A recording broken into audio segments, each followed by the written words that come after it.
ਸੋ ਹਾਂਜੀ ਦੋਸਤੋ, ਸਤਿ ਸ਼੍ਰੀ ਅਕਾਲ ਜੀ। ਮੈਂ ਰਮਨਦੀਪ ਸਿੰਘ ਇੱਕ ਵਾਰੀ ਫਿਰ ਹਾਜ਼ਰ ਹਾਂ ਤੁਹਾਡੇ ਆਪਣੇ ਚੈਨਲ ਰਮਨ ਇੰਸਟੀਟਿਊਟ 'ਤੇ ਅਤੇ ਸਵਾਗਤ ਕਰਦਾ ਜੀ ਸਾਰਿਆਂ ਦਾ ਇੱਕ ਵਾਰ ਤੋਂ ਫਿਰ ਇਸ ਚੈਨਲ ਉੱਤੇ। ਸੋ ਵੀਡੀਓ ਸ਼ੁਰੂ ਕਰਨ ਤੋਂ ਪਹਿਲਾਂ ਰਿਕੁਐਸਟ ਹੈ ਕਿ ਜਿਹੜੇ ਵਿਦਿਆਰਥੀ ਇਸ ਚੈਨਲ ਦੇ ਪਹਿਲੀ ਵਾਰ ਉਹਨੂੰ ਚੈਨਲ ਨੂੰ ਸਬਸਕ੍ਰਾਈਬ ਕਰ ਲੈਣ ਅਤੇ ਨਾਲ ਹੀ ਬੈਲ ਆਈਕਨ 'ਤੇ ਕਲਿੱਕ ਕਰ ਲੈਣ ਤਾਂ ਜੋ ਤੁਹਾਨੂੰ ਜਿਹੜੀ ਆਉਣ ਵਾਲੀ ਲੇਟੈਸਟ ਵੀਡੀਓ ਉਹ ਸਭ ਤੋਂ ਪਹਿਲਾਂ ਮਿਲਦੀ ਰਹੇ।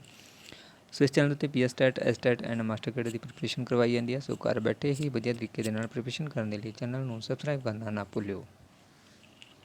ਸੋ ਇਸ ਚੈਨਲ ਉੱਤੇ ਮਾਸਟਰ ਕੈਡਰ ਦੇ ਨਾਲ ਸੰਬੰਧਿਤ SST ਦੀ geography, political science, history, Punjabi, English ਔਰ ਪੰਜਾਬੀ ਦੀਆਂ ਜਿਹੜੀਆਂ ਕਾਫੀ ਸਾਰੀਆਂ ਵੀਡੀਓਜ਼ ਅਪਲੋਡ ਕੀਤੀਆਂ ਹੋਈਆਂ ਨੇ ਉਹ ਤੁਸੀਂ ਜਿਹੜਾ ਪਲੇਲਿਸਟ ਦੇ ਵਿੱਚ ਜਾ ਕੇ ਦੇਖ ਸਕਦੇ ਹੋ ਆਪਣੇ ਵਿਸ਼ੇ ਦੇ ਅਕੋਰਡਿੰਗ। ਔਰ ਇਸ ਚੈਨਲ ਉੱਤੇ ਜਿਹੜੀ ਲਾਈਵ ਕਲਾਸ ਵੀ ਹੁੰਦੀ ਹੈਗੀ ਇੱਕ ਕਲਾਸ SST ਦੀ ਹੁੰਦੀ ਹੈਗੀ ਜਿਹੜੀ ਕਿ 5:30 ਵਜੇ ਹੁੰਦੀ ਹੈ। 2 ਦਿਨ ਹਿਸਟਰੀ ਦੀ ਕਲਾਸ ਹੁੰਦੀ ਹੈਗੀ ਹੈ ਅਤੇ 2 ਦਿਨ ਪੋਲੀਟੀਕਲ ਸਾਇੰਸ ਦੀ ਕਲਾਸ ਹੁੰਦੀ ਹੈਗੀ ਹੈ। ਔਰ ਇੱਕ ਕਲਾਸ ਸਾਡੀ 8 ਵਜੇ ਹੁੰਦੀ ਹੈ ਜਿਹੜੀ ਕਿ ਪੰਜਾਬੀ ਦੀ ਹੁੰਦੀ ਹੈ। ਡੇਲੀ ਹੁੰਦੀਆਂ ਨੇ ਦੋਨੋਂ ਕਲਾਸਿਸ। ਸੋ ਤੁਸੀਂ ਜਿਹੜੇ ਵਿਸ਼ੇ ਦੇ ਨਾਲ ਸੰਬੰਧਿਤ ਹੋ ਤੁਸੀਂ ਲਾਈਵ ਕਲਾਸ ਦੇ ਵਿੱਚ ਵੀ ਆ ਸਕਦੇ ਹੋ। ਬਾਕੀ ਕਲਾਸਿਸ ਸਾਰੀਆਂ ਆਫਲਾਈਨ ਹੁੰਦੀਆਂ ਨੇ, ਉਹ ਤੁਹਾਨੂੰ ਵੀਡੀਓਜ਼ ਜਿਹੜੀਆਂ ਮਿਲਦੀਆਂ ਰਹਿ ਕਰਨੀਆਂ। ਸੋ ਜਿਵੇਂ ਕਿ ਅਸੀਂ ਕਾਫੀ ਸਾਰੇ ਜਿਹੜੇ ਕੁਐਸਚਨ ਉਹ ਕਰ ਲਿੱਤੇ ਸੀਗੇ ਔਰ ਅੱਜ ਅਸੀਂ ਸ਼ੁਰੂ ਕਰ ਰਹੇ ਹੈਗੇ। ਸੋ ਸੈਕਿੰਡ ਹੈ, ਫਸਟ ਵੀਡੀਓ ਅਸੀਂ ਪਹਿਲਾਂ ਅਪਲੋਡ ਕੀਤੀ ਹੋਈ ਹੈ ਥਿਊਰੀ ਦੀ। ਸੋ ਉਸ ਨੂੰ ਵੀ ਦੁਬਾਰਾ ਤੋਂ ਜਿਹੜਾ ਰੀਕ੍ਰੀਏਟ ਕਰਾਂਗੇ ਕਿਉਂਕਿ ਕਾਫੀ ਸਾਰਾ ਮੈਟਰ ਜਿਹੜਾ ਅਸੀਂ ਹੋਰ ਇਕੱਠਾ ਕੀਤਾ ਹੈਗਾ ਜਿਹਦੇ ਨਾਲ ਇੱਕ ਹੋਰ ਵਧੀਆ ਤਰੀਕੇ ਦੇ ਨਾਲ ਉਸ ਨੂੰ ਪੇਸ਼ ਕੀਤਾ ਜਾ ਸਕਦਾ ਹੈ। ਸੋ ਅੱਜ ਦਾ ਇਸ ਟੌਪਿਕ ਦੇ ਵਿੱਚ ਅਸੀਂ ਪੰਜਾਬੀ ਦੇ ਜਿਹੜੇ ਆਧੁਨਿਕ ਕਵੀਆਂ ਬਾਰੇ ਸੀਗਾ ਧਨੀ ਰਾਮ ਚਾਤ੍ਰਿਕ ਉਸ ਦੇ ਬਾਰੇ ਡਿਸਕਸ ਕਰਾਂਗੇ। ਸੋ ਬਹੁਤ ਹੀ ਜ਼ਿਆਦਾ ਡਿਟੇਲ ਦੇ ਵਿੱਚ ਕੀਤਾ ਹੈ। ਸੋ ਤੁਸੀਂ ਪਹਿਲਾਂ ਦੇਖੀ ਹੈ ਕਿ ਇੱਕ ਇਸ ਤਰ੍ਹਾਂ ਦੀ ਵੀਡੀਓ ਹੋਵੇਗੀ ਜਿਸ ਦੇ ਵਿੱਚ ਸਾਰੀ ਡਿਟੇਲ ਜਿਹੜੀ ਕਰੈਕਟਰ ਦੀ ਹੋਵੇਗੀ। ਸੋ ਹੋਰ ਤੁਹਾਨੂੰ ਕੁਝ ਵੀ ਪੜ੍ਹਨ ਦੀ ਜਿਹੜੀ ਜ਼ਰੂਰਤ ਆ ਉਹ ਨਹੀਂ ਪਵੇਗੀ। ਸੋ ਇੱਕ ਅਜਿਹੀ ਵੀਡੀਓ ਹੋਵੇਗੀ ਜਿਹੜੀ ਕਿ ਦੇਖ ਕੇ ਤੁਹਾਨੂੰ ਹਰ ਇੱਕ ਪੁਆਇੰਟ ਜਿਹੜਾ ਧਨੀ ਰਾਮ ਚਾਤ੍ਰਿਕ ਦੇ ਨਾਲ ਸੰਬੰਧਿਤ, ਜੀਵਨ ਦੇ ਨਾਲ ਸੰਬੰਧਿਤ ਕਲੀਅਰ ਹੋ ਜਾਵੇਗਾ। ਬਸ ਇਹੋ ਚੀਜ਼ ਪੜ੍ਹ ਲੈਣੀ ਹੈ, ਹੋਰ ਤੁਹਾਨੂੰ ਕਿਤੋਂ ਵੀ ਹੋਰ ਕੋਈ ਮੈਟਰ ਪੜ੍ਹਨ ਦੀ ਜ਼ਰੂਰਤ ਨਹੀਂ ਪੈਣੀ ਹੈਗੀ। ਸੋ ਆਸ ਕਰਦੇ ਹਾਂ ਕਿ ਵੀਡੀਓ ਸਭ ਦੇ ਲਈ ਹੈਲਪਫੁਲ ਰਹੇਗੀ, ਸਭ ਨੂੰ ਕੁਝ ਨਾ ਕੁਝ ਜ਼ਰੂਰ ਸਿੱਖਣ ਨੂੰ ਮਿਲੇਗਾ। ਸੋ ਵੀਡੀਓ ਨੂੰ ਲਾਈਕ ਔਰ ਸ਼ੇਅਰ ਜ਼ਰੂਰ ਕਰਦਿਆ ਕਰੋ ਵੱਧ ਤੋਂ ਵੱਧ ਤਾਂ ਜੋ ਵੱਧ ਤੋਂ ਵੱਧ ਦੋਸਤ ਆਪਣੇ ਨਾਲ ਜੁੜ ਸਕਣ ਅਤੇ ਉਹਨਾਂ ਦਾ ਜਿਹੜਾ ਬੈਨੀਫਿਟ ਹੋ ਸਕੇ। ਸੋ ਸ਼ੁਰੂ ਕਰਦੇ ਅੱਜ ਦਾ ਸੈਸ਼ਨ। ਸੋ ਧਨੀ ਰਾਮ ਚਾਤ੍ਰਿਕ ਹੈ ਜਿਹੜੇ ਕਿ 1876 ਤੋਂ ਲੈ ਕੇ 1954 ਤੱਕ ਕਾਰਜਕਾਲ ਦੇ ਵਿੱਚ ਰਹੇ ਹੈਗੇ ਨੇਗੇ।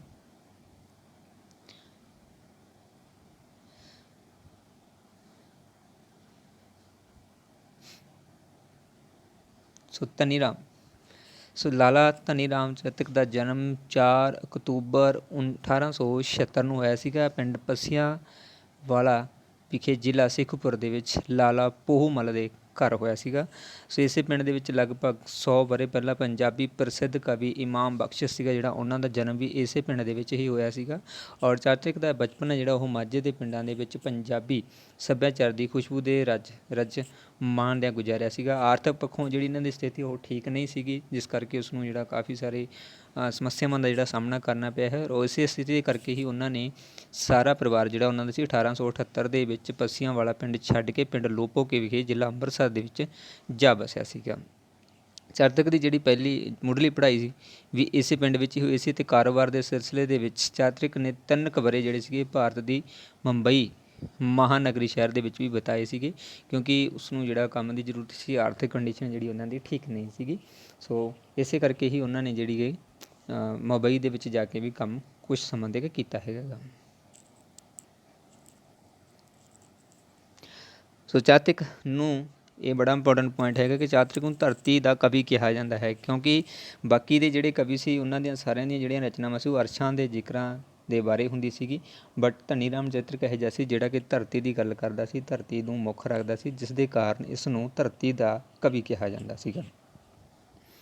ਸੋ ਇਸ ਦੇ ਫਰੈਂਡ ਸਰਕਲ ਦੇ ਵਿੱਚ ਜਿਹੜੇ ਆਉਂਦੇ ਹੈਗੇ ਆ ਸਰਦਾਰ ਸ਼ਹੀਦ ਚਰਨ ਸਿੰਘ ਸ਼ਹੀਦ, ਪ੍ਰੋਫੈਸਰ ਮੋਹਨ ਸਿੰਘ, ਗਿਆਨੀ ਹਰਿੰਦਰ ਸਿੰਘ ਰੂਪ, ਪ੍ਰੋਫੈਸਰ ਤੇਜਾ ਸਿੰਘ, ਡਾਕਟਰ ਮੋਹਨ ਸਿੰਘ ਦੀਵਾਨਾ, ਨਾਨਕ ਸਿੰਘ, ਦੇਵੀਦਾਸ ਸਿੰਧੀ, ਬਲਦੇਵ ਚੰਦਰ ਬੇਕਨ, ਫਿਰੋਜ਼ਦੀਨ ਸਰਫ ਵਰਗੇ ਪ੍ਰਮੁੱਖ ਪੰਜਾਬੀ ਲੇਖਕ ਉਸਦੀ ਜਿਹੜੀ ਮਿੱਤਰ ਮੰਡਲ ਦੇ ਵਿੱਚ ਹੁੰਦੇ ਯਾਨੀ ਕਿ ਉਸਦੇ ਫਰੈਂਡ ਸਰਕਲ ਦੇ ਵਿੱਚ ਹੁੰਦੇ ਸੀਗੇ ਇਹ ਕੁਛ ਪੰਜਾਬੀ ਜਿਹੜੇ ਲੇਖਕ ਸੀਗੇ। ਚਾਤ੍ਰਿਕ ਨੇ ਭਾਈ ਵੀਰ ਸਿੰਘ ਦੀ ਪ੍ਰਿੰਟਿੰਗ ਮਸ਼ੀਨ ਪ੍ਰੈਸ ਸੀਗੀ ਜਿਸ ਦਾ ਨਾਂ ਵਜ਼ੀਰ ਹਿੰਦ ਸੀਗਾ, ਉਸ ਦੇ ਵਿੱਚ ਵੀ ਨੌਕਰੀ ਕੀਤੀ ਹੈਗੀ ਆ। ਔਰ ਉਸਨੇ ਇੱਥੇ ਲਗਭਗ 18 ਸਾਲ ਤੱਕ ਜਿਹੜਾ ਕੰਮ ਕੀਤਾ ਸੀਗਾ ਜਿਹੜੀ ਕਿ ਭਾਈ ਵੀਰ ਸਿੰਘ ਦੀ ਪ੍ਰਿੰਟਿੰਗ ਪ੍ਰੈਸ ਵਜ਼ੀਰ ਹਿੰਦ ਸੀਗੀ। ਭਾਈ ਵੀਰ ਸਿੰਘ ਦੇ ਬਹੁਤੇ ਨਾਵਲਾਂ ਅਤੇ ਟੈਕਟਾਂ ਦੇ ਪ੍ਰੂਫ ਚਾਤ੍ਰਿਕ ਦੇ ਹੱਥਾਂ ਵਿੱਚੋਂ ਹੀ ਗੁਜ਼ਰੇ ਹੈਗੇ ਨੇ ਯਾਨੀ ਕਿ ਇਹਨਾਂ ਦੇ ਦੁਬਾਰਾ ਹੀ ਟਾਈਪ ਟੂਪ ਹੋਏ ਸੀਗੇ ਉਹ ਸਾਰੇ, ਠੀਕ ਆ, ਕਿਉਂਕਿ ਪ੍ਰਿੰਟਿੰਗ ਪ੍ਰੈਸ ਦੇ ਵਿੱਚ ਕੰਮ ਕਰਦੇ ਸੀ ਤਾਂ ਉਹਨਾਂ ਦੇ ਹੱਥਾਂ ਦੇ ਕੋਲ ਹੀ ਜਾਣਾ, ਉਹਨਾਂ ਨੇ ਚੈੱਕ ਕਰਨਾ ਉਸ ਦਾ ਜ਼ਰੂਰੀ ਸੀ। ਉਸ ਦੇ ਵਿੱਚ ਚਾਤ੍ਰਿਕ ਦੇ ਘਰ ਦੇ ਵਿੱਚ ਉਹਨਾਂ ਦੀ ਪਤਨੀ ਦੀ ਕੁੱਖੋਂ ਇੱਕ ਬੇਟੀ ਦਾ ਜਨਮ ਹੋਇਆ ਸੀ ਜਿਸ ਦਾ ਨਾਮ ਵਿਦਿਆਵਤੀ ਸੀ, ਅਤੇ 4 ਪੁੱਤਰ ਹੋਏ ਸੀ ਜਿਸ ਦਾ ਨਾਮ ਬਲਵੰਤ ਰਾਏ, ਜਸਵੰਤ ਰਾਏ, ਬ੍ਰਿਜ ਮੋਹਨ ਅਤੇ ਪ੍ਰੇਮ ਕੁਮਾਰ। ਇਹ 4 ਬੱਚਿਆਂ ਨੇ ਜਿਹੜਾ ਜਨਮ ਲਿੱਤਾ ਸੀਗਾ। 4 ਪੁੱਤਰ ਸੀ ਅਤੇ ਇੱਕ ਬੇਟੀ ਸੀਗੀ ਉਹਨਾਂ ਦੀ। ਔਰ ਆਧੁਨਿਕ ਪੰਜਾਬੀ ਕਾਵਿ ਨੂੰ ਚਾਤ੍ਰਿਕ ਦੀ ਸਭ ਤੋਂ ਵੱਡੀ ਦੇਣ ਹੈ ਕਿ ਇਸ ਨੂੰ ਸਮਾਜਿਕ ਆਰਥਿਕ ਸਰੋਕਾਰਾਂ ਨਾਲ ਜੋੜਨਾ ਹੈਗਾ। ਸੋ ਚਾਤ੍ਰਿਕ ਇੱਕ ਅਜਿਹੇ ਕਵੀ ਸੀ ਜਿਨ੍ਹਾਂ ਨੇ ਪੰਜਾਬੀ ਨੂੰ ਸਮਾਜਿਕ ਅਤੇ ਆਰਥਿਕ ਸਰੋਕਾਰਾਂ ਦੇ ਨਾਲ ਜੋੜਿਆ ਹੈਗਾ ਆਧੁਨਿਕ ਪੰਜਾਬੀ ਕਾਵਿ ਨੂੰ। ਚਾਤ੍ਰਿਕ ਨੇ ਆਪਣੀ ਕਾਵਿ ਸਿਰਜਣਾ ਦੀ ਸ਼ੁਰੂਆਤ ਪੌਰਾਣਿਕ ਕਿੱਸਿਆਂ ਅਤੇ ਧਾਰਮਿਕ ਪ੍ਰਸੰਗਾਂ ਤੋਂ ਕੀਤੀ ਸੀਗੀ। ਜਦੋਂ ਉਹਨਾਂ ਨੇ ਲਿਖਣਾ ਸ਼ੁਰੂ ਕੀਤਾ ਸੀਗਾ ਕਾਵਿ ਦੇ ਵਿੱਚ, ਹੌਲੀ ਹੌਲੀ ਉਹ ਆਧੁਨਿਕ ਰਚਨਾਵਾਂ ਦੇ ਵੱਲ ਵੀ ਜਿਹੜਾ ਵਧਣਾ ਸ਼ੁਰੂ ਹੋ ਗਈ ਸੀਗੀ। ਚਾਤ੍ਰਿਕ ਨੇ 1926 ਦੇ ਵਿੱਚ ਬਣਾਈ ਗਈ ਇੱਕ ਪੰਜਾਬੀ ਸਭਾ ਸੀਗੀ ਜਿਸ ਦੀ ਪ੍ਰਧਾਨਗੀ ਉਹਨਾਂ ਨੇ ਕੀਤੀ ਸੀਗੀ ਲਾਲਾ ਧਨੀ ਰਾਮ ਚਾਤ੍ਰਿਕ ਨੇ। 1926 ਦੇ ਵਿੱਚ ਇਹ ਬਣੀ ਹੋਈ ਸੀਗੀ। ਔਰ ਉਸਨੇ ਆਪਣੀਆਂ ਰਚਨਾਵਾਂ ਦੇ ਵਿੱਚ ਪਹਿਲੀ ਵਾਰ ਚਾਤ੍ਰਿਕ ਉਪਨਾਮ ਜਿਹੜਾ ਉਹ ਭਰਥਰੀ ਹਰੀ 1905 ਵਿੱਚ ਵਰਤਿਆ ਸੀ, ਜੋ ਕਿ ਉਹਨਾਂ ਦੀ ਪਹਿਲੀ ਪੁਸਤਕ ਸੀਗੀ। ਉਸ ਦੇ ਵਿੱਚ ਉਹਨਾਂ ਨੇ ਚਾਤ੍ਰਿਕ ਉਪਨਾਮ ਜਿਹੜਾ ਉਹ ਨਾਲ ਲਗਾਇਆ ਸੀਗਾ। ਔਰ ਭਰਥਰੀ ਹਰੀ 1905 ਦੇ ਵਿੱਚ ਉਹਨਾਂ ਦੀ ਬੁੱਕ ਸੀਗੀ। ਇਹੀ ਬੁੱਕ ਨੈਕਸਟ ਹੈ। ਇਸ ਤੋਂ ਮਗਰ ਉਸਨੇ ਦਮਯੰਤੀ 1906 ਦੇ ਵਿੱਚ ਲਿਖੀ ਹੈ। ਫੁੱਲਾਂ ਦੀ ਟੋਕਰੀ, ਧਰਮਵੀਰ, ਸ਼ਹੀਦਾਂ ਦੇ ਸਾਕੇ ਜਿਸ ਨੂੰ ਕਹਿੰਦਾ ਹੈ, ਇਸਪਨੀਤੀ ਜਿਹੜੀ ਕਿ 1912 ਦੇ ਵਿੱਚ ਲਿਖੀਆਂ ਨੇ। ਔਰ ਇਸ ਤਰ੍ਹਾਂ ਦੀਆਂ ਹੋਰ ਬਹੁਤ ਸਾਰੀਆਂ ਜਿਹੜੀਆਂ ਪੁਸਤਕਾਂ ਉਹਨਾਂ ਨੇ ਪੰਜਾਬੀ ਸਾਹਿਤ ਨੂੰ ਪ੍ਰੋਵਾਈਡ ਕੀਤੀਆਂ ਨੇਗੀਆਂ। ਔਰ ਆਧੁਨਿਕ ਕਵੀ ਦੇ ਪ੍ਰਸੰਗ ਦੇ ਵਿੱਚ ਉਸਦੀ ਪਹਿਲੀ ਰਚਨਾ ਸੀਗੀ ਜਿਹੜੀ ਉਹ ਚੰਦਨਵਾੜੀ ਸੀ, ਜਿਹੜੀ ਕਿ 1931 ਦੇ ਵਿੱਚ ਪ੍ਰਕਾਸ਼ਿਤ ਹੋਈ ਸੀਗੀ ਆਧੁਨਿਕ ਕਵੀ ਦੇ ਨਾਲ ਸੰਬੰਧਿਤ। ਔਰ ਇਸ ਤੋਂ ਮਗਰੋਂ ਕੇਸਰ ਕਿਆਰੀ ਉਹਨਾਂ ਨੇ 1946 ਦੇ ਵਿੱਚ ਲਿਖੀ ਹੈਗੀ ਹੈ। ਨਵਾਂ ਜਹਾਨ 1942 ਦੇ ਵਿੱਚ ਲਿਖੀ ਹੈਗੀ ਹੈ। ਨੂਰ ਜਾਂ ਬਾਦਸ਼ਾਹ ਜਿਹੜੀ ਸੀਗੀ 1944 ਦੇ ਵਿੱਚ ਲਿਖੀ ਹੈਗੀ ਹੈ, ਅਤੇ ਸੂਫੀ ਖਾਨਾ 1950 ਦੇ ਵਿੱਚ ਲਿਖੀ ਸੀਗੀਆਂ। ਸੋ ਇਸ ਤਰ੍ਹਾਂ ਦੀਆਂ ਕੁਛ ਪ੍ਰਮੁੱਖ ਜਿਹੜੀਆਂ ਰਚਨਾਵਾਂ ਉਹਨਾਂ ਦੇ ਦੁਆਰਾ ਲਿਖੀਆਂ ਗਈਆਂ ਹੈਗੀਆਂ ਨੇ ਜਿਨ੍ਹਾਂ ਨੇ ਪੰਜਾਬੀ ਸਾਹਿਤ ਦੇ ਵਿੱਚ ਬੜਮੁੱਲਾ ਯੋਗਦਾਨ ਦਿੱਤਾ ਹੈਗਾ। ਸੋ 1950 ਦੇ ਵਿੱਚ ਚਾਤ੍ਰਿਕ ਨੂੰ ਉਸਦੀ ਜਿਹੜੀ 75ਵੀਂ ਵਰ੍ਹੇਗੰਢ ਦੇ ਉੱਪਰ ਅਭਿਨੰਦਨ ਗ੍ਰੰਥ ਜਿਹੜਾ ਉਹ ਭੇਟ ਕੀਤਾ ਗਿਆ ਸੀ, ਅਤੇ 18 ਦਸੰਬਰ 1954 ਨੂੰ ਸਿਹਤ ਖਰਾਬ ਹੋਣ ਕਾਰਨ ਕਰਕੇ ਉਹ ਇਸ ਨਾਸ਼ਮਾਨ ਸੰਸਾਰ ਤੋਂ ਸਦਾ ਲਈ ਅਲਵਿਦਾ ਕਹਿ ਗਏ ਸੀ। ਸੋ ਅੱਗੇ ਆ ਜਾਂਦਾ ਉਸ ਦੀਆਂ ਰਚਨਾਵਾਂ ਜੋ ਪ੍ਰਮੁੱਖ ਰਹੀਆਂ ਨੇ ਉਹਨਾਂ ਦੇ ਵਿੱਚ ਕੀ ਕੁਛ ਉਹਨਾਂ ਨੇ ਜ਼ਿਕਰ ਕੀਤਾ ਹੈ। ਸੋ ਫਸਟ ਆ ਜਾਂਦੀ ਹੈ ਚੰਦਨਵਾੜੀ ਜਿਹੜੀ ਕਿ 1931 ਦੇ ਵਿੱਚ ਲਿਖੀ ਸੀਗੀ। ਔਰ 1931 ਦੇ ਵਿੱਚ ਇਹ ਪ੍ਰਕਾਸ਼ਿਤ ਕਾਵਿ ਸੰਗ੍ਰਹਿ ਚੰਦਨਵਾੜੀ ਦਾ ਮੁੱਖ ਬੰਦ ਅਤੇ ਭੂਮਿਕਾ ਸੀਗਾ ਜਿਹੜਾ ਉਸਨੂੰ ਕਰਮਵਾਰ ਭਾਈ ਵੀਰ ਸਿੰਘ ਅਤੇ ਭਾਈ ਕਾਹਨ ਸਿੰਘ ਨਾਭਾ ਨੇ ਲਿਖਿਆ ਸੀਗਾ। ਸੋ ਚੰਦਨਵਾੜੀ ਜਿਹੜੀ ਬੁੱਕ ਸੀ ਕਾਵਿ ਸੰਗ੍ਰਹਿ ਸੀ, ਉਸ ਦਾ ਜਿਹੜੀ ਮੁੱਖ ਬੰਦ ਸੀ ਅਤੇ ਭੂਮਿਕਾ ਸੀ ਉਸਨੂੰ ਭਾਈ ਵੀਰ ਸਿੰਘ ਅਤੇ ਭਾਈ ਕਾਹਨ ਸਿੰਘ ਨੇ ਲਿਖਿਆ ਸੀਗਾ। ਔਰ ਇਸ ਸੰਗ੍ਰਹਿ ਦੇ ਵਿੱਚ 10 ਕਵਿਤਾਵਾਂ ਨੂੰ 10 ਭਾਗਾਂ ਦੇ ਵਿੱਚ ਵਿਸ਼ੇਵਾਰ ਵਰਗਤ ਕੀਤਾ ਗਿਆ ਹੈ, ਯਾਨੀ ਕਿ 10 ਭਾਗਾਂ ਦੇ ਵਿੱਚ ਇਸ ਬੁੱਕ ਨੂੰ ਡਿਵਾਈਡ ਕੀਤਾ ਗਿਆ ਸੀਗਾ। ਕਿਹੜੇ ਪਾਰਟ ਸੀਗੇ? ਸੋ ਫਸਟ ਆ ਜਾਂਦਾ ਹੈ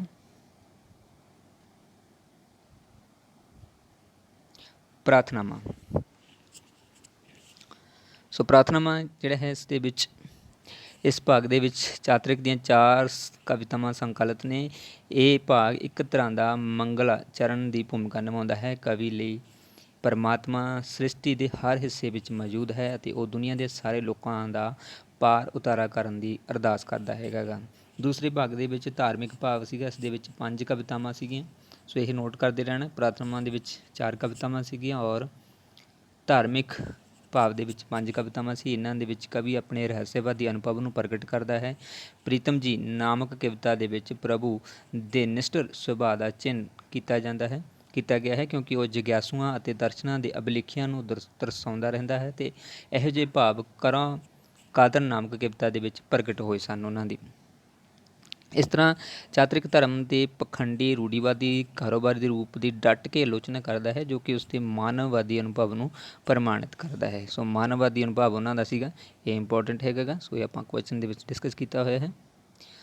ਸੋ ਇਸੇ ਨੂੰ ਪ੍ਰਮੁੱਖ ਲੈ ਕੇ ਉਹਨਾਂ ਨੇ ਇੱਕ ਕਵਿਤਾ ਜਿਹੜੀ ਉਸਨੇ ਛੋਟੀਆਂ ਲਾਈਨਾਂ ਨੇ ਟੁੰਡਦੀ।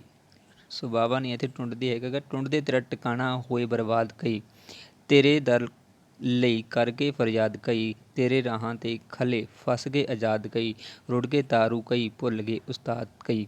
ਸੋ ਇਹ ਕੋਰਾ ਕਾਦਰ ਦੀ ਸੀਗੀ। ਸੋ ਇਸ ਕਵਿਤਾ ਨੂੰ ਉਸ ਦੇ ਵਿੱਚ ਲੈਤਾ ਗਿਆ। ਸੋ ਬਹੁਤ ਹੀ ਇੰਪੋਰਟੈਂਟ ਹੈ। ਸੋ ਕਈ ਵਾਰ ਇਹ ਪੁੱਛ ਲਿਆ ਜਾਂਦਾ ਹੈਗਾ ਗਾ।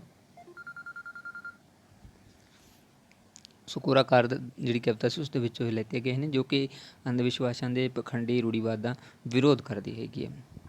ਤੀਸਰੇ ਭਾਗ ਦੇ ਵਿੱਚ ਪ੍ਰੇਮ ਦੀ ਬਾਣ ਹੈ ਜਿਹੜਾ, ਉਸ ਦੇ ਬਾਰੇ ਡਿਸਕਸ ਕੀਤਾ ਗਿਆ ਹੈਗਾ ਗਾ। ਸੋ ਇਸ ਨੂੰ 5 ਕਵਿਤਾਵਾਂ ਦੇ ਵਿੱਚ ਕਵੀ ਨੇ ਲਿਖਿਆ ਹੈ, 5 ਕਵਿਤਾਵਾਂ ਦੇ ਵਿੱਚ। ਸੋ ਰਾਧਾ ਕ੍ਰਿਸ਼ਨਾ ਹੋ ਗਿਆ, ਰਾਮ ਸੀਤਾ ਹੋ ਗਿਆ, ਸ਼ਕੁੰਤਲਾ ਦੁਸ਼ਯੰਤ ਹੋ ਗਿਆ, ਆਦਿਕ ਪੌਰਾਣਿਕ ਪਾਤਰਾਂ ਦੀ ਜਿਹੜੇ ਆਪਸੀ ਪ੍ਰੇਮ ਭਾਵਾਂ ਦਾ ਨਿਰੀਖਣ ਕੀਤਾ ਹੈ। ਕਵੀ ਨੇ ਸੀਤਾ ਰਾਧਾ ਨੂੰ ਸਾਡੀ ਧਰਤੀ ਦੀਆਂ ਆਮ ਨਾਰੀਆਂ ਵਾਂਗ ਬਦਾਹੀ ਕਰਦਿਆਂ ਦਿਖਾ ਕੇ ਆਪਣੇ ਯਥਾਰਥਵਾਦੀ ਸੁਭਾਅ ਦਾ ਇੱਕ ਨਿੱਘਰ ਪ੍ਰਮਾਣ ਉਹਨਾਂ ਨੇ ਦਿੱਤਾ ਹੈ। ਸੋ ਇਹ ਵੀ ਹੈ ਕਿ ਯਥਾਰਥਵਾਦੀ ਸੁਭਾਅ ਦੇ ਵੀ ਸੀਗੇ, ਠੀਕ ਹੈ ਜੀ। ਔਰ ਸੀਤਾ ਸੰਦੇਸ਼ ਅਤੇ ਰਾਮ ਸੰਦੇਸ਼ ਵਰਗੀਆਂ ਕਵਿਤਾਵਾਂ ਇਸ ਗੱਲ ਦੀ ਗਵਾਹੀ ਵੀ ਭਰਦੀਆਂ ਹਨ। ਸੋ ਚੌਥੇ ਭਾਗ ਦੇ ਵਿੱਚ ਸਮਾਜਿਕ ਭਾਵ ਦੀ ਗੱਲ ਕੀਤੀ ਸੀ ਉਹਨਾਂ ਨੇ।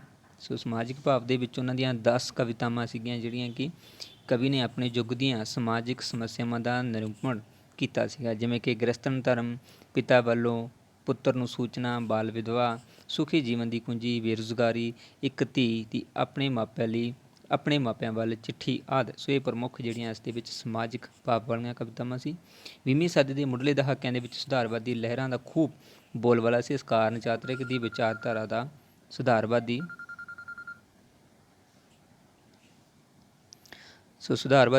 ਲਹਿਰਾਂ ਦਾ ਖੂਬ ਉਸ ਸਮੇਂ ਜਿਹੜਾ ਵਿਚਾਰ ਚੱਲ ਰਹੀ ਸੀਗੀ। ਇਸ ਕਾਰਨ ਕਰਕੇ ਚਾਤਰਿਕ ਦੀ ਵਿਚਾਰਧਾਰਾ ਸੁਧਾਰਵਾਦੀ ਬਣ ਗਈ ਸੀ ਅਤੇ ਗ੍ਰਸਤਨ ਧਰਮ ਵਿੱਚ ਉਹ ਇੱਕ ਵਿਵਾਹਿਤਾ ਨਾਰੀ ਨੂੰ ਸਮਝਦਾ ਸੀਗਾ ਕਿ ਉਸ ਨੂੰ ਮੜੀਆਂ ਮਸਾਣਾਂ ਅਤੇ ਸਾਧੂ ਸੰਤਾਂ ਦੇ ਅੱਗੇ ਮੱਥਾ ਟੇਕਣ ਦੀ ਬਜਾਏ ਆਪਣੇ ਪਤੀ ਦੀ ਸੇਵਾ, ਬੱਚਿਆਂ ਦੇ ਪਿਆਰ ਦੁਲਾਰ ਅਤੇ ਉਹਨਾਂ ਦੀ ਸੇਵਾ ਸੰਭਾਲ ਦੇ ਵਿੱਚ ਵਕਤ ਜਿਹੜਾ ਉਹ ਲਾਉਣਾ ਚਾਹੀਦਾ ਹੈਗਾ, ਤਾਂ ਹੀ ਉਹ ਆਪਣੇ ਨਾਰੀ ਧਰਮ ਨੂੰ ਸਫਲਤਾਪੂਰਵਕ ਨਿਭਾ ਸਕੇਗੀ। ਪਿਤਾ ਵੱਲੋਂ ਪੁੱਤਰ ਨੂੰ ਸੂਚਨਾ ਦੇ ਵਿੱਚ ਸਮਝਾਇਆ ਗਿਆ ਸੀਗਾ। ਸੋ ਪਿਤਾ ਵੱਲੋਂ ਪੁੱਤਰ ਨੂੰ ਸੂਚਨਾ ਦੇ ਵਿੱਚ ਇਹ ਸਮਝਾਇਆ ਗਿਆ ਸੀਗਾ ਕਿ ਉਹ ਆਪਣੇ ਬੁਰੀਆਂ ਆਦਤਾਂ ਨੂੰ ਛੱਡ ਕੇ ਆਪਣਾ ਫਰਜ਼ ਪਛਾਣੇ ਅਤੇ ਬੁੱਢੇ ਮਾਤਾ ਪਿਤਾ ਦੀ ਸੇਵਾ ਕਰੇ।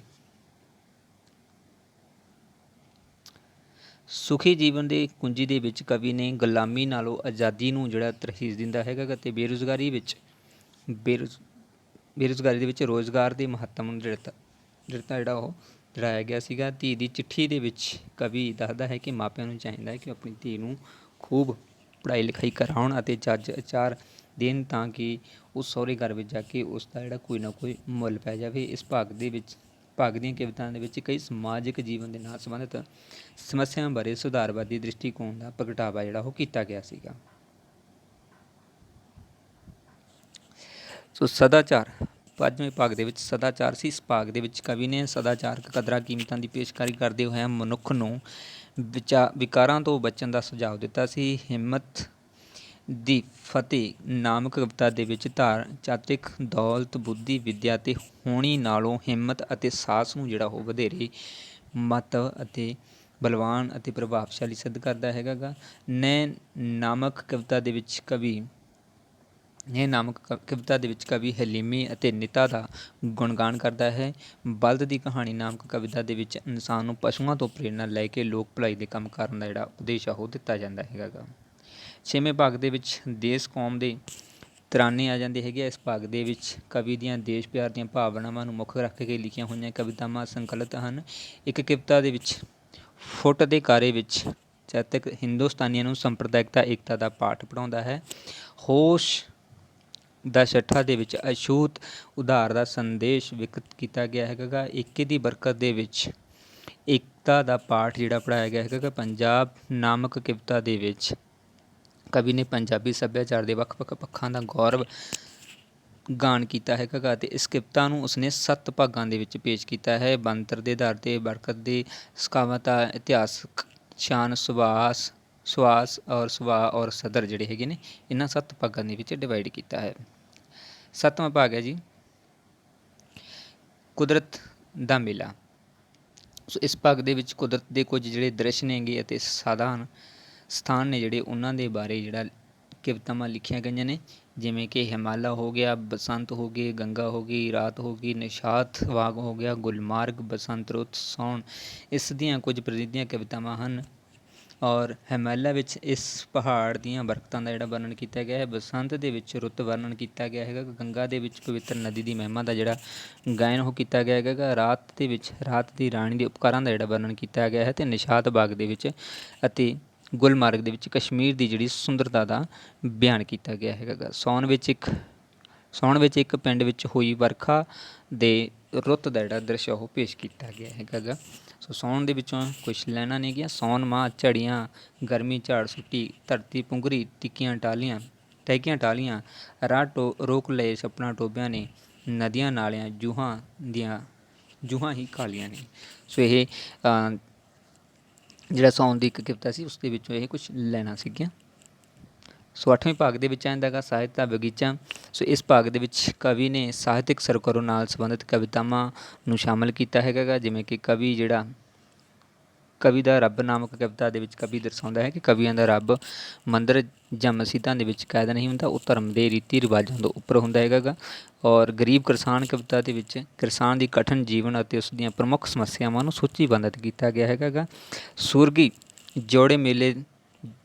ਸੁਰਗੀ ਜੋੜੇ ਔਰ ਮੇਲੇ ਵਿੱਚ ਜੱਟ ਅੱਖੀਆਂ ਅਤੇ ਜੌਨ ਪੰਧ ਛੇੜਕਲੀਆਂ ਮੰਜ਼ਲਾਂ ਇਸ ਭਾਗ ਦੀਆਂ ਕੁਝ ਹੋਰ ਉਲੇਖਯੋਗ ਰਚਨਾਵਾਂ ਨੇ ਜੋ ਕਿ ਕਵੀ ਨੂੰ ਅਨੁਭਵ ਨੂੰ ਪ੍ਰਕਾਸ਼ਮਾਨ ਕਰਦੀਆਂ ਹੈਗੀਆਂ ਨੇਗੀਆਂ। ਸੋ 9 ਨੰਬਰ ਹੈਗਾ ਜੀ ਫੁਟਕਲ ਟੋਟਕੇ। ਇਸ ਵਿੱਚ ਮਨੁੱਖ ਦੇ ਨੈਤਿਕ ਜੀਵਨ ਨਾਲ ਸੰਬੰਧਿਤ ਕੁਝ ਅਹਿਮ ਸੰਕਲਪਾਂ ਦੀ ਜਿਹੜੀ ਪੇਸ਼ਕਸ਼ ਕੀਤੀ ਹੈ, ਜਿਵੇਂ ਕਿ ਦਇਆ ਹੋ ਗਿਆ, ਸੰਤੋਖ ਹੋ ਗਿਆ, ਸੱਚ ਹੋ ਗਿਆ, ਖਿਮਾ ਹੋ ਗਈ, ਨਿਮਰਤਾ ਹੋ ਗਈ, ਕਾਮ ਕ੍ਰੋਧ, ਨੇਕੀ, ਅਹਿੰਸਾ। ਸੋ ਇਹਨਾਂ ਟੌਪਿਕਾਂ ਦੇ ਉੱਪਰ ਜਿਹੜਾ ਕਵਿਤਾਵਾਂ ਨੇ ਉਹ ਲਿਖੀਆਂ ਗਈਆਂ ਨੇਗੀਆਂ। ਸੋ 10 ਨੰਬਰ ਭਾਗ ਦੇ ਵਿੱਚ ਹੈ ਜੀ ਗੀਤ ਗਜ਼ਲ। ਇਸ ਭਾਗ ਦੇ ਵਿੱਚ 2 ਗਜ਼ਲ ਨੇਗੇ, 6 ਗੀਤ ਜਿਹੜੇ ਉਹ ਸੰਕਲਿਤ ਕੀਤੇ ਗਏ ਸੀ। ਇਹਨਾਂ ਰਚਨਾਵਾਂ ਦੇ ਵਿਸ਼ੇ ਪ੍ਰੇਮ ਅਤੇ ਰਵਾਇਤੀ ਸਰੂਪ ਦੀ ਪੇਸ਼ਕਾਰੀ ਕਰਦੇ ਹਨ, ਜਿਸ ਵਿੱਚ ਪੇਸ਼ਕਰਤਾ ਅਤੇ ਸਿਦਕਵਾਨ ਅਤੇ ਪ੍ਰੇਮ ਪਾਤਰ ਬੇਵਫਾ ਹਰਜਾਈ ਨਛੱਤਰਾ ਆਦਿ ਚੰਦਨਵਾੜੀ ਵਿੱਚ ਸੰਕਲਿਤ ਕਵਿਤਾਵਾਂ ਦੇ ਵਿਸ਼ੇਗਤ ਵਿਸ਼ੇਸ਼ਣ ਤੋਂ ਇਹ ਸਪਸ਼ਟ ਹੋ ਜਾਂਦਾ ਹੈ ਕਿ ਕਵੀ ਹੈ ਜਿਹੜਾ ਉਹ ਆਪਣੇ ਯੁੱਗ ਦੇ ਹਰ ਇੱਕ ਮਹੱਤਵਪੂਰਨ ਸਰੋਕਾਰ ਨੂੰ ਆਪਣੇ ਅਭਿਵਿਅਕਤ ਦਾ ਵਿਸ਼ਾ ਬਣਾਉਂਦਾ ਹੈ ਅਤੇ ਉਹ ਇੱਕ ਸੁਧਾਰਵਾਦੀ ਲੇਖਕ ਹੈਗਾ ਅਤੇ ਆਪਣੇ ਸਮਾਜ ਨੂੰ ਸਾਰੇ ਉਲਾਰਾਂ ਵਿਗਾੜਾਂ ਤੋਂ ਮੁਕਤ ਵੇਖਣਾ ਚਾਹੁੰਦਾ ਹੈ। ਕਵੀ ਮਿਹਨਤਕਸ਼ਾਂ ਅਤੇ ਮਜ਼ਦੂਰਾਂ ਕਿਸਾਨਾਂ ਦੇ ਹੱਕਾਂ ਦੀ ਡਟ ਕੇ ਜਿਹੜੀ ਉਹ ਵਕਾਲਤ ਕਰਦਾ ਹੈ। ਸੋ ਉਹਨਾਂ ਦਾ ਸਾਹਮਣਾ ਕਰਦਾ ਹੈ, ਸੋਚ ਦੇ ਨਾਲ ਲੜਦਾ ਹੈ, ਵਿਰੋਧ ਕਰਦਾ ਹੈ ਜੋ ਗਲਤ ਹੈ।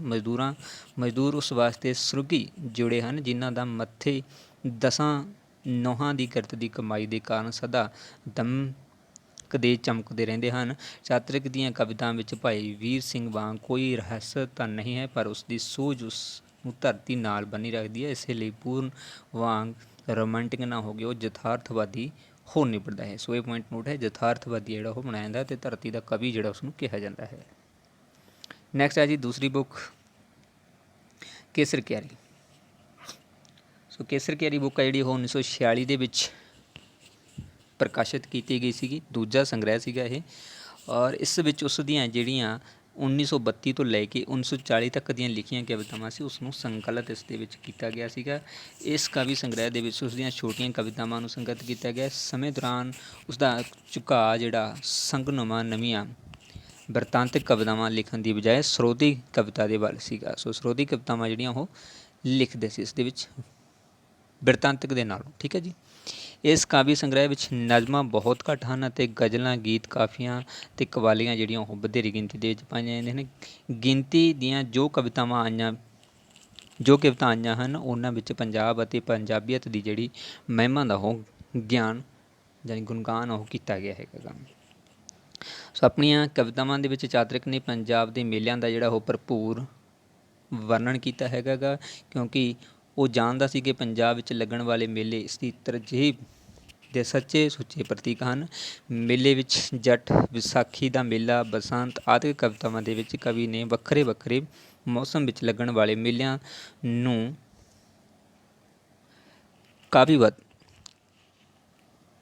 ਕਾਵਿਵੱਧ ਜਿਹੜਾ ਕੀਤਾ ਹੈਗਾ ਗਾ। ਇਸੇ ਤਰ੍ਹਾਂ ਉਸਨੇ ਆਜ਼ਾਦੀ ਦੀ ਲਹਿਰ ਪ੍ਰਤੀ ਵੀ ਆਪਣੀ ਪ੍ਰਤੀਬੱਧਤਾ ਜਿਹੜੀ ਜ਼ਾਹਿਰ ਕੀਤੀ ਹੈ। ਸੰਦਰਭ ਦੇ ਵਿੱਚ ਉਸਨੇ ਸਮੇਂ ਦੀ ਬਹਾਰ ਨਾਮਕ ਕਵਿਤਾ ਦੇ ਵਿੱਚ ਚਾਤਰਿਕ ਨੇ ਆਜ਼ਾਦੀ ਦੀ ਲਹਿਰ ਦਾ ਜਿਹੜਾ ਗੁਣਗਾਨ ਕੀਤਾ ਹੈ। ਇਸ਼ਕ ਮਜਾਜੀ ਤੋਂ ਉਹਨਾਂ ਨੇ ਇਸ਼ਕ ਹਕੀਕੀ ਦੇ ਸਫ਼ਰ ਦਾ ਜ਼ਿਕਰ ਉਸਦੀ ਕਵਿਤਾ ਅੱਲਾ ਦੇ ਵਾਸਤੇ ਤੋਂ ਹੁੰਦਾ ਹੈ ਅਤੇ ਜੋ ਕਿ ਸਿਫੀ ਰੰਗਤ ਵਿੱਚ ਪ੍ਰੇਮ ਭਾਵਾਂ ਦਾ ਨਿਰੂਪਣ ਕਰਦੀ ਹੈਗੀ ਆ। ਹਾਏ ਜਵਾਨੀ ਨਾਮਕ ਕਵਿਤਾ ਦੇ ਵਿੱਚ ਵੀ ਇਸ ਸੰਦਰਭ ਵਿੱਚ ਵੇਖੀ ਜਾ ਸਕਦੀ ਹੈ, ਜਿਸ ਵਿੱਚ ਇਸ਼ਕ ਮਿਜਾਜ ਦਾ ਬੜਾ ਸ਼ੌਕ ਚਿੰਨ੍ਹ ਕੀਤਾ ਗਿਆ ਹੈਗਾ। ਕਵਿਤਾ ਫਿਰਕੇਬਾਜ਼ ਨੂੰ ਅੰਤਰਗਤ ਧਾਰਮਿਕ ਠੇਕੇਦਾਰਾਂ ਉੱਪਰ ਵਿਅੰਗ ਕੱਸਿਆ ਗਿਆ ਹੈਗਾ, ਜਿਹੜੀ ਕਿ ਫਿਰਕੇਬਾਜ਼ ਕਵਿਤਾ ਹੈਗੀ ਉਸਦੀ।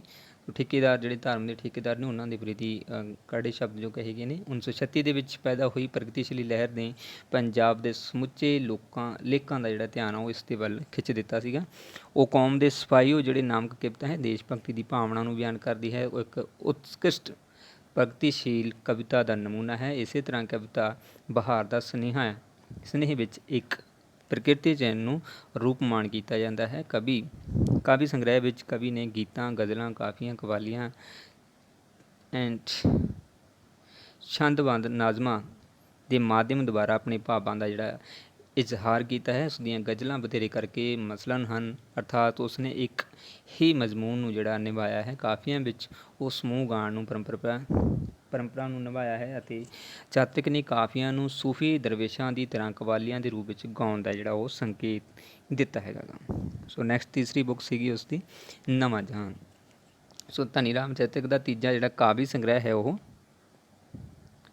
ਨਵਾਂ ਜਹਾਨ ਹੈ, ਜਿਹੜਾ ਕਿ 1942 ਦੇ ਵਿੱਚ ਪ੍ਰਕਾਸ਼ਿਤ ਕੀਤਾ ਗਿਆ ਸੀ। ਚਾਤ੍ਰਿਕ ਦੀਆਂ ਪਹਿਲੀਆਂ ਦੋ ਪੁਸਤਕਾਂ ਦੇ ਨਾਮ ਕਸ਼ਮੀਰ ਦੇ ਵੱਖਰੇ ਵੱਖਰੇ ਸਥਾਨਾਂ ਦੇ ਉੱਪਰ ਪਈਆਂ ਸੀਗੀਆਂ, ਜਿਵੇਂ ਕਿ ਚੰਦਨਵਾੜੀ ਜਿਹੜਾ ਇੱਕ ਬਰਫ਼ ਦੇ ਪੁਲ ਵਾਲੇ ਸਥਾਨ ਦਾ ਨਾਮ ਹੈਗਾ ਗਾ, ਜੋ ਕਿ ਪਹਿਲਗਾਮ ਤੋਂ ਸ਼ੇਸ਼ਨਾਗ ਅਤੇ ਉਸ ਤੋਂ ਅੱਗੇ ਅਮਰਨਾਥ ਦੇ ਮੰਦਰ ਦੇ ਰਾਹ ਦੇ ਵਿੱਚ ਆਉਂਦਾ ਹੈਗਾ ਗਾ। ਇਹ ਪੁਲ ਲਿਦੜੀ ਨਦੀ ਦੇ ਉੱਤੇ ਹੈ ਅਤੇ ਪਹਿਲਗਾਮ ਤੋਂ 7 ਤੋਂ 8 ਮੀਲ ਦੇ ਜਿਹੜੇ ਫਾਸਲੇ ਉੱਪਰ ਹੈਗਾ ਗਾ। ਸੋ ਕੇਸਰ ਕਿਆਰੀ ਸ਼੍ਰੀਨਗਰ ਤੋਂ ਕੁਝ ਮੀਲ ਦੇ ਉੱਪਰ ਜਿਹੜਾ ਸਥਿਤ ਹੈਗਾ ਗਾ, ਜੋ ਕਿ ਜੰਮੂ ਦੇ ਰਾਹ ਦੇ ਵਿੱਚ ਕੁਝ ਏਕੜਾਂ ਦਾ ਇੱਕ ਖਿੱਤਾ ਜਿਹਾ ਹੈਗਾ ਗਾ। ਇੱਥੇ ਕੇਸਰ ਬੀਜਿਆ ਜਾਂਦਾ ਹੈਗਾ ਗਾ। ਨਵਾਂ ਜਹਾਨ ਪੁਸਤਕ ਦੇ ਆਰੰਭ ਵਿੱਚ ਵੀ ਕਵੀ ਨੇ ਲਿਖਿਆ ਹੈ ਕਿ ਮੇਰੀ ਇਹ ਰਚਨਾ ਅਗਾਂਹ ਵਧੂ ਨੌਜਵਾਨਾਂ ਲਈ ਹੈ, ਜਿਨ੍ਹਾਂ ਦੀ ਦਲੇਰੀ ਅਤੇ ਦ੍ਰਿੜਤਾ ਦੇ ਅੱਗੇ ਮੈਂ ਹਿੰਦੁਸਤਾਨ ਦੇ ਸ਼ਾਨਦਾਰ ਭਵਿੱਖ ਦਾ ਸੁਪਨਾ ਲੈ ਰਿਹਾ ਹੈਗਾ ਗਾ। ਸੋ ਨਵਾਂ ਜਹਾਨ ਦੇ ਸ਼ੁਰੂਆਤ ਦੇ ਵਿੱਚ ਇਹ ਲਿਖਿਆ ਹੈਗਾ ਗਾ।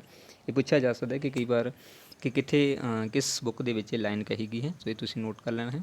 ਸੋ ਇਸੇ ਤਰ੍ਹਾਂ ਇਸ ਕਾਵਿ ਸੰਗ੍ਰਹਿ ਧਨੀ ਰਾਮ ਚੇਤਕ ਦੇ ਪ੍ਰਗਤੀਵਾਦੀ ਅਨੁਭਵ ਦੀ ਗਵਾਹੀ ਭਰਦਾ ਹੈ। ਇਸ ਸੰਗ੍ਰਹਿ ਦੀਆਂ ਕਵਿਤਾਵਾਂ ਵਿੱਚ ਚਾਤ੍ਰਿਕ ਇੱਕ ਅਜਿਹੇ ਨਵੇਂ ਜ਼ਮਾਨੇ ਦਾ ਇੰਤਜ਼ਾਰ ਕਰ ਰਿਹਾ ਹੈ ਜਿੱਥੇ ਹਰ ਇੱਕ ਵਿਅਕਤੀ ਸੁਤੰਤਰ ਹੋਵੇਗਾ। ਔਰ ਇਸ ਕਾਵਿ ਸੰਗ੍ਰਹਿ ਦੀਆਂ ਕੁਝ ਕਵਿਤਾਵਾਂ ਜੋ ਅਲੱਗ-ਅਲੱਗ ਵਿਸ਼ਿਆਂ ਦੇ ਉੱਪਰ ਡਿਪੈਂਡ ਨੇ, ਉਹ ਇਸ ਤਰ੍ਹਾਂ ਨੇ। ਸੋ ਫਸਟ ਆ ਜਾਂਦਾ ਹੈ ਸੰਸਾਰ ਜੰਗ। ਨਵਾਂ ਜਹਾਨ ਕਾਵਿ ਸੰਗ੍ਰਹਿ ਦੇ ਵਿੱਚ ਪ੍ਰਕਾਸ਼ਨ ਸਮੇਂ ਦੂਜਾ ਵਿਸ਼ਵ ਯੁੱਧ ਜਿਹੜਾ ਉਹ ਸ਼ੁਰੂ ਹੋ ਚੁੱਕਿਆ ਸੀਗਾ, ਔਰ ਇਸ ਕਵਿਤਾ ਦੇ ਵਿੱਚ ਕਵੀ ਆਮ ਲੋਕਾਂ ਨੂੰ ਇਸ ਯੁੱਧ ਦੇ ਆਤੰਕ ਤੋਂ ਬਚਾਉਣ ਦੇ ਲਈ ਯੁੱਗ ਪੁਰਸ਼ ਦੇ ਸਨਮੁਖ ਫਰਿਆਦ ਕਰਦਾ ਹੈਗਾ ਗਾ। ਦੂਸਰਾ ਮਹਿਫਲ। ਇਸ ਕਵਿਤਾ ਦੇ ਵਿੱਚ ਚਾਤ੍ਰਿਕ ਮਨੁੱਖੀ ਕਦਰਾਂ ਕੀਮਤਾਂ ਦੀ ਅਦੋਤੀ ਤੋਂ ਬਹੁਤ ਪਰੇਸ਼ਾਨ ਹੈ। ਉਸ ਨੂੰ ਸਾਰੇ ਪਾਸੇ ਸਵਾਰਥੀ ਮਤਲਬ ਪ੍ਰਤੀ ਲੋਕ ਜਿਹੜੇ ਉਹ ਨਜ਼ਰ ਆਉਂਦੇ ਨੇ। ਇਸ ਖੁਸ਼ਮਸਾਦੀ ਭਰੇ ਵਰਤੀਰੇ ਦਾ ਸ਼ਿਕਵਾ ਉਹ ਆਪਣੀਆਂ ਇਸ ਕਵਿਤਾ ਦੇ ਰਾਹੀਂ ਕਰਦਾ ਹੈਗਾ ਗਾ। ਤੀਸਰਾ ਹੈ ਜੀ ਇਨਸਾਨਤਨ। ਇਸ ਕਵਿਤਾ ਦੇ ਵਿੱਚ ਕਵੀ ਅਜਿਹੇ ਸਮਾਜ ਦੀ ਉਸਾਰੀ ਲੋਚਾ ਰੱਖਦਾ ਹੈ ਜੋ ਇਨਸਾਨੀਅਤ ਦੇ ਮਜ਼ਬੂਤ ਤੱਥਾਂ ਉੱਪਰ ਉਸਰਿਆ ਹੋਵੇ, ਜਿੱਥੇ ਹਰ ਧਰਮ ਦੇ ਲੋਕ ਮਿਲ ਜੁਲ ਕੇ ਰਹਿਣ, ਨਾ ਹੀ ਕਿਸੇ ਨੂੰ ਰੋਜੀ ਰੋਟੀ ਦੀ ਚਿੰਤਾ ਹੋਵੇ। ਅਸਲ ਵਿੱਚ ਚਾਤ੍ਰਿਕ ਸਮਾਜਵਾਦੀ ਨਿਜ਼ਾਮ ਦੀ ਜਿਹੜੀ ਸਥਾਪਨਾ ਉਹ ਵੇਖਣਾ ਚਾਹੁੰਦਾ ਸੀ, ਯਾਨੀ ਕਿ ਸਭ ਨੂੰ ਬਰਾਬਰ ਜਿਹੜਾ ਉਹ ਕਰਨਾ ਚਾਹੁੰਦਾ ਸੀ। ਸੋ ਇਨਸਾਨਤਾਨ ਦੇ ਵਿੱਚੋਂ ਕੁਛ ਲਾਈਨਾਂ ਨੇ। ਉੱਠ ਸਾਕੀ ਇੱਕ ਹੰਬਲਾ ਮਾਰ, ਨਵਾਂ ਨਸ਼ਾ ਕੋਈ ਕਰ ਤਜਾਰ, ਚੜ੍ਹ ਜਾਵੇ ਸੁਰਤੀ ਅਸਮਾਨ, ਦਿਸਣ ਲੱਗ ਪਵੇ ਨਵਾਂ ਜਹਾਨ। ਸੋ ਚੌਥੇ ਦੇ ਵਿੱਚ ਮਜ਼ਹਬ ਹੈ। ਇਸ ਕਵਿਤਾ ਦੇ ਵਿੱਚ ਕਵੀ ਨੇ ਪ੍ਰਗਤੀਵਾਦੀ ਵਤੀਰਾ ਰੂਪਮਾਨ ਹੋਇਆ ਹੈ। ਕਵੀ ਦਾ ਮੰਨਣਾ ਹੈ ਕਿ ਧਰਮ ਮਜ਼ਦੂਰਾਂ ਅਤੇ ਕਿਸਾਨਾਂ ਨੂੰ ਆਪਣੇ ਅਧਿਕਾਰਾਂ ਦੇ ਪ੍ਰਤੀ ਪ੍ਰਾਪਤੀ ਵਾਸਤੇ ਸੰਘਰਸ਼ ਜਿਹੜਾ ਉਹ ਨਹੀਂ ਕਰਨ ਦਿੰਦਾ। ਧਰਮ ਦੀ ਅਜਿਹੀ ਪ੍ਰਗਤੀਗਾਮੀ ਸਿੱਖਿਆ ਦੇ ਕਾਰਨ ਹੀ ਚੌਕੇ ਇਹ ਮੋਦੀ ਆਲੋਚਨਾ ਕਰਦਾ ਹੈ। ਸੋ ਚੌਥੇ ਦੇ ਵਿੱਚ ਆ ਜਾਂਦਾ ਹੈ ਜੀ ਸ਼ਿਕਾਰੀ। ਨੈਕਸਟ ਪੰਜਵੇਂ ਦੇ ਵਿੱਚ ਸ਼ਿਕਾਰੀ। ਧਨੀ ਰਾਮ ਚੇਤਕ ਮਜ਼ਹਬ ਦੇ ਠੇਕੇਦਾਰਾਂ ਨੂੰ ਸ਼ਿਕਾਰੀਆਂ ਦਾ ਜਿਹੜਾ ਉਹ ਨਾਮ ਦਿੰਦਾ ਹੈ। ਸੋ ਇਹ ਵੀ ਜ਼ਰੂਰ ਯਾਦ ਰੱਖਣਾ ਹੈ ਕਿ ਧਨੀ ਰਾਮ ਚੇਤਕ ਜਿਹੜਾ ਮਜ਼ਹਬ ਦੇ ਠੇਕੇਦਾਰਾਂ ਨੂੰ ਕੀ ਨਾਮ ਦਿੰਦਾ ਹੈ, ਤਾਂ ਸ਼ਿਕਾਰੀ ਨਾਮ ਜਿਹੜਾ ਉਹ ਦਿੰਦਾ ਹੈਗਾ ਇਹਨਾਂ ਨੂੰ।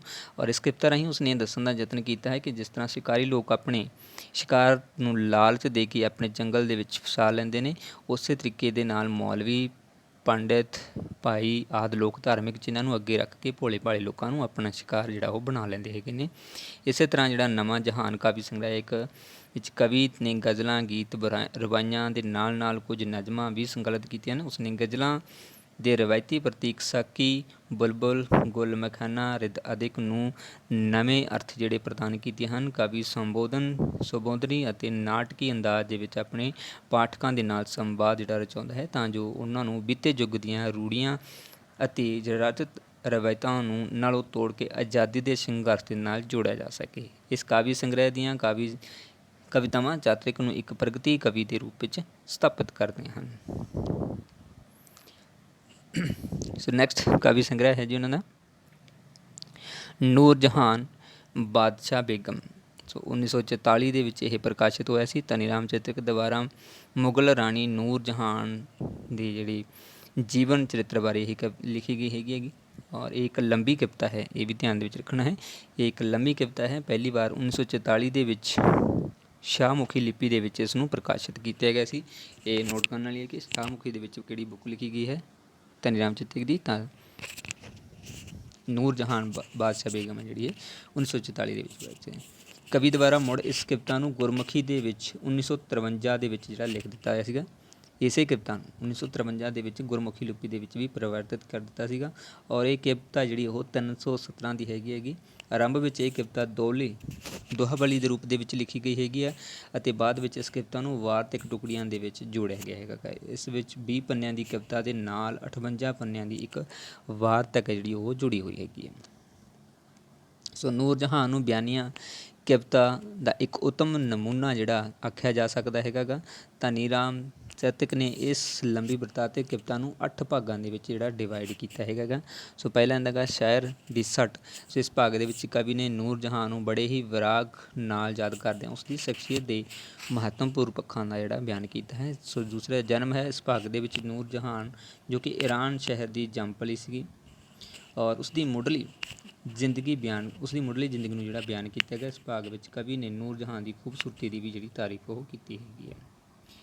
ਤੀਸਰੇ ਦੇ ਵਿੱਚ ਨਵਾਂ ਦੌਰ। ਇਸ ਭਾਗ ਦੇ ਵਿੱਚ ਕਵੀ ਨੇ ਜਹਾਂਗੀਰ ਦੀ ਗੱਦੀ ਨਸ਼ੀਨ ਹੋਣ ਮਗਰੋਂ ਸਾਰ ਜਿਹੜਾ ਉਹ ਅੰਕਿਤ ਕੀਤਾ ਹੈ ਔਰ ਚੌਥੇ ਦੇ ਵਿੱਚ ਦੂਸਰੀ ਸ਼ਾਦੀ ਜਿਹੜੀ ਇਸ ਭਾਗ ਦੇ ਵਿੱਚ ਨੂਰ ਜਹਾਨ ਦੀ ਜਹਾਂਗੀਰ ਨਾਲ ਦੂਸਰੀ ਸ਼ਾਦੀ ਦਾ ਜਿਹੜਾ ਬਿਰਤਾਂਤ ਉਹ ਪੇਸ਼ ਕੀਤਾ ਗਿਆ। ਇਸ ਦਾ ਪਹਿਲਾ ਨਿਕਾਹ ਅਲੀ ਕੁਲ ਨਾਮਕ ਵਿਅਕਤੀ ਦੇ ਨਾਲ ਅਕਬਰ ਨੇ ਕਰਵਾਇਆ ਸੀ ਕਿਉਂਕਿ ਉਹ ਨਹੀਂ ਚਾਹੁੰਦਾ ਸੀ ਕਿ ਸਲੀਮ ਨਾਲ ਨੂਰ ਜਹਾਨ ਦਾ ਰਿਸ਼ਤਾ ਅੱਗੇ ਵਧੇ।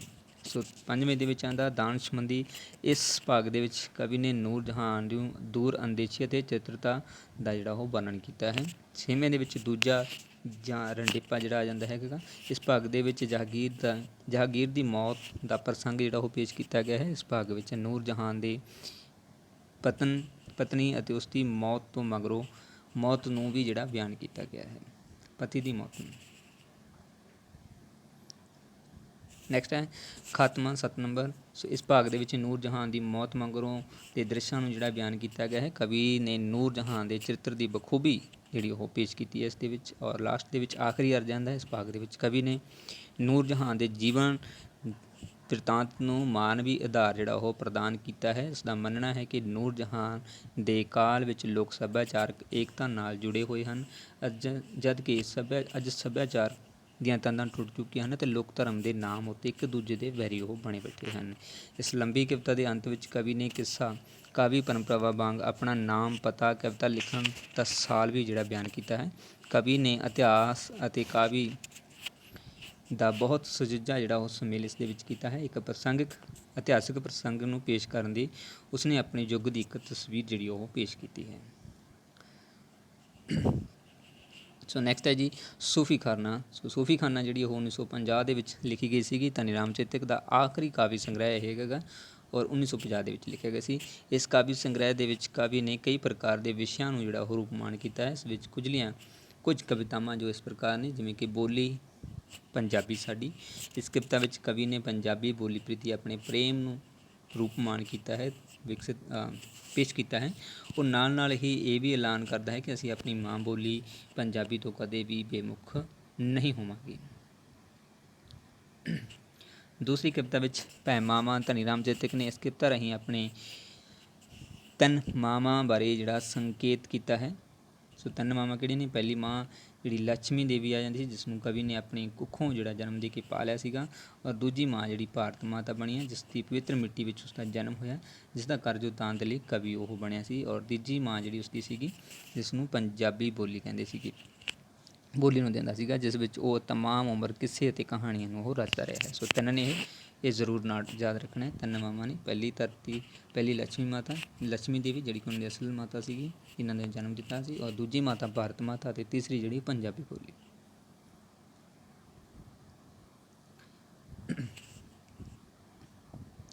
ਸੋ ਤੀਸਰੀ ਆ ਜਾਂਦੀ ਹੈ ਜਵਾਨ ਭਾਰਤੀ ਨੂੰ। ਇਸ ਕਵਿਤਾ ਰਾਹੀਂ ਕਵੀ ਨੌਜਵਾਨ ਪੀੜ੍ਹੀ ਨੂੰ ਪ੍ਰਗਤੀਵਾਦੀ ਸੰਦੇਸ਼ ਦਿੰਦਾ ਹੈ, ਉਸ ਮਜ਼ਹਬੀ ਠੇਕੇਦਾਰਾਂ ਵਿਰੁੱਧ ਆਵਾਜ਼ ਉਠਾਉਣ ਦਾ ਜਿਹੜਾ ਸੰਦੇਸ਼ ਦਿੰਦਾ ਹੈ। ਔਰ ਚੌਥੀ ਦੇ ਵਿੱਚ ਕਵੀ ਨਵੀਂ ਦੁਨੀਆ, ਇਸ ਕਵਿਤਾ ਰਾਹੀਂ ਕਵੀ ਨੌਜਵਾਨ ਪੀੜ੍ਹੀ ਨੂੰ ਵਹਿਮਾਂ ਭਰਮਾਂ ਵਿੱਚ ਡੁੱਬੀ, ਧਰਮਾਂ ਦੇ ਸੰਪਰਦਾਵਾਂ ਦੇ ਵਿੱਚ ਫਸੀ ਪੁਰਾਣੀ ਦੁਨੀਆ ਦੀ ਥਾਂ ਇੱਕ ਨਵੀਂ ਦੁਨੀਆ ਦਾ ਜਿਹੜਾ ਉਹ ਸੰਦੇਸ਼ ਦਿੰਦਾ ਹੈ, ਉਸ ਦਾ ਨਿਰਮਾਣ ਕਰਨ ਦਾ ਸੰਦੇਸ਼ ਦਿੰਦਾ ਹੈ। ਇਹ ਨਵੀਂ ਦੁਨੀਆ ਮਾਨਵਵਾਦੀ ਪ੍ਰਤੀ ਅਤੇ ਵਿਗਿਆਨ ਦੇ ਆਦਰਸ਼ਾਂ ਨੂੰ ਪੁਰਾਣੇ ਸਾਰੇ ਹਿੰਦੁਸਤਾਨ ਨੂੰ ਸਾਂਝੇ ਹਿੰਦੁਸਤਾਨ ਦੀ ਜਿਹੜੀ ਵਿਵਸਥਾ ਉਹ ਕਰਨੀ ਚਾਹੁੰਦੀ ਹੈ। ਸੋ ਪੰਜਵੀਂ ਦੇ ਵਿੱਚ ਵਰਗੀ ਧਨੀ ਰਾਮ ਚੇਤਕ ਦੀ ਵਚਨਬੱਧਤਾ ਹਿੰਦੁਸਤਾਨ ਦੀ ਆਵਾਮ ਨਾਲ ਹੈ। ਉਸਨੇ ਆਪਣੀ ਕਵਿਤਾ ਰਾਹੀਂ ਮਜ਼ਦੂਰਾਂ, ਮਿਹਨਤਕਸ਼ਾਂ ਅਧਿਕਾਰਾਂ ਦੇ ਲਈ ਆਵਾਜ਼ ਬੁਲੰਦ ਕੀਤੀ ਹੈ, ਅਤੇ ਉਹ ਵਰਗੇ ਨਾਮਕ ਕਵਿਤਾ ਰਾਹੀਂ ਪੂੰਜੀਪਤੀਆਂ ਦੇ ਨਾਪਾਕ ਇਰਾਦਿਆਂ ਨੂੰ ਨੰਗਾ ਕਰਦਾ ਰਿਹਾ ਹੈਗਾ। ਸੋ ਉਸ ਦਾ ਵਿਰੋਧ ਜਿਹੜਾ ਉਹ ਕਰਦਾ ਰਿਹਾ ਹੈਗਾ। ਉਪਰੋਕਤ ਕਵਿਤਾਵਾਂ ਤੋਂ ਇਲਾਵਾ ਇਸ ਸੰਗ੍ਰਹਿ ਦੇ ਅੰਤਰਗਤ ਬਸੰਤ ਜਿਹੜਾ ਕਿ ਕੀਰਤੀ ਚਰਨ ਸੀਗਾ, ਖਿਆਲੀ ਆਜ਼ਾਦੀ, ਸਮਾਜਿਕ ਵਿਅੰਗ, ਜਵਾਨੀ, ਰਹੱਸਵਾਦ ਔਰ ਦਾਤਾ ਦੇ ਸਮਾਜਿਕ ਵਿਅੰਗ, ਅੰਧੇਰ ਨਗਰੀ ਸਮਾਜਿਕ ਵਿਅੰਗ, ਗੁਲਾਬ ਦਾ ਫੁੱਲ ਸਮਾਜਿਕ ਸੱਭਿਆਚਾਰਕ ਜ਼ਿੰਮੇਵਾਰੀ ਆਦਿ ਵੱਖ-ਵੱਖ ਵਿਸ਼ਿਆਂ ਦੇ ਵਿੱਚ ਉਹਨਾਂ ਨੇ ਰੂਪਮਾਨ ਕਰਦਿਆਂ ਕੁਝ ਉਲੇਖਨਾਵਾਂ ਜਿਹੜੀਆਂ ਕਵਿਤਾਵਾਂ ਦੀ ਉਹ ਰਚਨਾ ਕੀਤੀ ਹੈਗੀ ਹੈ। ਸੋ ਆਸ ਕਰਦਾ ਕਿ ਵੀਡੀਓ ਤੁਹਾਡੇ ਲਈ ਸਭ ਲਈ ਹੈਲਪਫੁਲ ਰਹੇਗੀ, ਸਭ ਨੂੰ ਬਹੁਤ ਕੁਝ ਸਿੱਖਣ ਨੂੰ ਮਿਲਿਆ ਹੋਵੇਗਾ। ਸੋ ਜੇਕਰ ਵੀਡੀਓ ਅੱਛੀ ਲੱਗੀ ਜੇ ਲਾਈਕ ਜ਼ਰੂਰ ਕਰ ਦਿਓ, ਔਰ ਸ਼ੇਅਰ ਜ਼ਰੂਰ ਕਰਾ ਦਿਓ। So thank you very much.